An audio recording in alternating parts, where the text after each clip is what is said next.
વડોદરા શહેરના રાજમાર્ગો ઉપર ભગવાન મુર્ગનની શોભાયાત્રાનું આયોજન કરવામાં આવ્યું। સુસાગર તળાવથી શરૂ થયેલી આ શોભાયાત્રામાં મોટી સંખ્યામાં વસતા દક્ષિણ ભારતીય લોકો રંગેચંગે આ શોભાયાત્રામાં જોડાયા હતા, જ્યાં મુર્ગનના ભક્તો મુર્ગન મંદિરોમાં ચિહ્નિત પ્રતિજ્ઞા પૂર્ણ કરવા માટે કવડી ધારણ કરે છે। ભક્તો ધાર્મિક વિધિ ભગવાન કાવડને ધારણ કરે છે।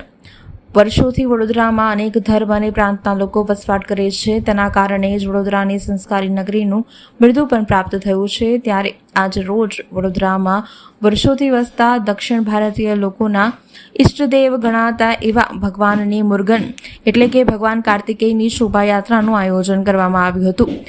દેવાધિદેવ મહાદેવના જ્યેષ્ઠ પુત્ર તરીકે ભગવાન કાર્તિકેયનું પૂજન દેશના દક્ષિણ ભારતના રાજ્યમાં કરવામાં આવે છે। વડોદરામાં વસતા દક્ષિણ ભારતીય લોકો દ્વારા 55મી પંગુમી ઉપસ્થિતિ રામ ઉત્સવ નિમિત્તે બ્રહ્માંડ પુરાણ સૂચવે છે કે પંગુની ઉત્પત્તિ લાખો વર્ષ પહેલા તિરુપતિના વેંકટેશ્વર મંદિરના 7 પવિત્ર કુંડોમાંના એક તુંબુર તીર્થમાં સ્નાન કરે છે। આ પ્રસંગે મંદિરના કુંડમાં સ્નાન કરવાથી પુનર્જન્મના ચક્રોમાંથી મુક્તિ મળે છે।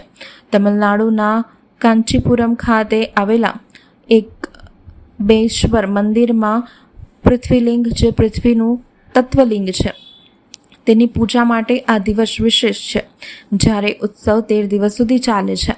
પ્રાદેશિક પરંપરા અનુસાર ગૌરીના રૂપમાં પાર્વતીએ કાંચીપુરમમાં શિવ સાથે લગ્ન કર્યા હતા।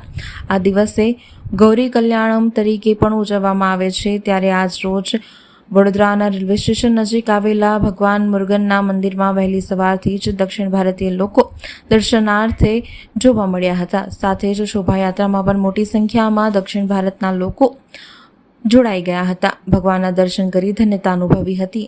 જય અંબે કાર્તિક સ્વામી ટ્રસ્ટ દ્વારા આજે 55મું કાવડ યાત્રાનું આયોજન કરવામાં આવ્યું હતું, જેમાં સુસાગર તળાવથી જે યાત્રા છે તેની શરૂઆત થઈ હતી અને રેલવે સ્ટેશન શ્રી અંબે જય કાર્તિક સ્વામી ટેમ્પલે પહોંચી હતી।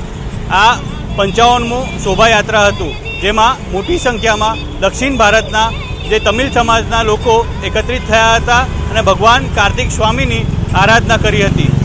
આ જે મંદિર છે પૌરાણિક મંદિર છે, જે ઘણા વર્ષોથી જે રેલવે સ્ટેશન પાસે આવેલ છે અને 100 વર્ષ ઉપરાંત આ મંદિરને થયા છે।